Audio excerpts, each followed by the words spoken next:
Everyone, আর একটা নতুন video চলে এসেছি নিয়ে।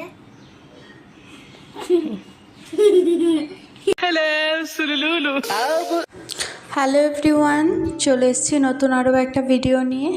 আজকে সকাল সকাল ঘরগুলো ভালো করে গুছালাম, আর যথাযথ ঘরগুলো রোজই গুছাতে হয়, তাই ভালো করে সব কিছু গুছিয়ে নিলাম। অনেকেই বলে যে তুই তো একদমই কাজ করতে চাইতিস না, তো আজকাল এত কেন কাজ করিস। যাই হোক, তাদের মতে আমি বলি যে একা থাকতে থাকতে সবটা শিখে যাওয়া হয়, আর কাজ না করলে যখন দেখি যে হ্যাঁ আমাকে নিজেই করতে হবে কাজগুলো, তখন করতেই হয়, কিছু করার নাই। আদ্ভিককে এখানে পড়তে বসিয়েছিলাম, আর আস্তে আস্তে এবার রান্না করতে যাব। সত্যি বলতে এখন কাজ করতে করতে এমন অভ্যাস হয়ে গেছে যে বসে থাকতে একটুখানি সত্যি বোরিং লাগে। আর ঘর দোরগুলো যখন দেখি না গুছানো নেই, তখন মনে হয় যে না, গুছিয়ে নিলেই ভালো লাগবে। তো যখন একা একা থাকি মনে হয় যে ঘরগুলো একটু পরিষ্কার করে রাখি। আর যথাযথ তোমাদের সঙ্গে ব্লগ দিই, নিশ্চয়ই শুয়ে শুয়ে থাকলে তোমাদের সঙ্গে ব্লগ দিতে পারবো না, তো আমাকে তো কাজ করে দেখাতেই হবে যে আমি কি করি সারাদিন। আর যথাযথ এখন ডেলি ব্লগ দিচ্ছি, তো আমাকে সব কিছু পরিষ্কার করে রাখতেই হবে।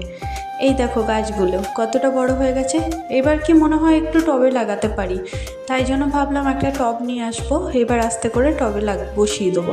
আর যথাযথ বর্ষাকাল পড়বে তো আস্তে আস্তে গাছগুলো হয়েও যাবে আমার যতদূর মনে হয়। আজকের লাঞ্চে এই হালকা পাতলা এরকম ভাজা ভুজি আর একটুখানি আলু সেদ্ধ ভালো করে মেখেছিলাম।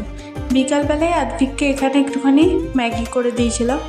আর এইটা একটুখানি কিনেছিলাম ফ্লিপকার্ট দিয়ে, তো সেটাই চলে এসছে। এইটা অ্যাকচুয়ালি যে মটর বা চানা ঝাড়ি অঙ্কুর বার হওয়ার জন্য এটা কিনেছি। দেখেছেন রান্নাঘরের অবস্থা, আজকে সব পরিষ্কার করতে লেগেছি। এইটা ভেবেছিলাম নিচে রাখবো, কিন্তু দেখলাম না, ভালো লাগছে না, তো আবার ওই সাইডেই সেট করে দিয়েছি। আজকে ফ্রিজটা ভালো করে পরিষ্কার করলাম, কারণ অনেক দিন ধরে পরিষ্কার করা হয়নি আর একদমই ভালো লাগছিল না, তাই জন্য একদম ভালো করে পরিষ্কার করলাম। আর সত্যি বলতে সব দিকটা পরিষ্কার না করলে আমার ভালো লাগে না। যাই হোক, এটাকে আবার এখানে সেট করেছি, কারণ ওই নিচটাই ভালো লাগছিল না দেখতে।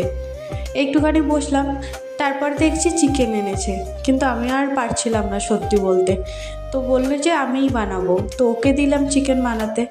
আজকে একটা নতুন ন্যাপকিনও বার করলাম, আগের ন্যাপকিনটা একদম নোংরা হয়ে গেছে।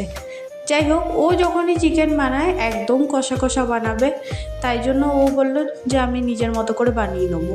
তো যাই হোক, আমি একটুখানি ভিডিও শ্যুট করছিলাম যে এরম করে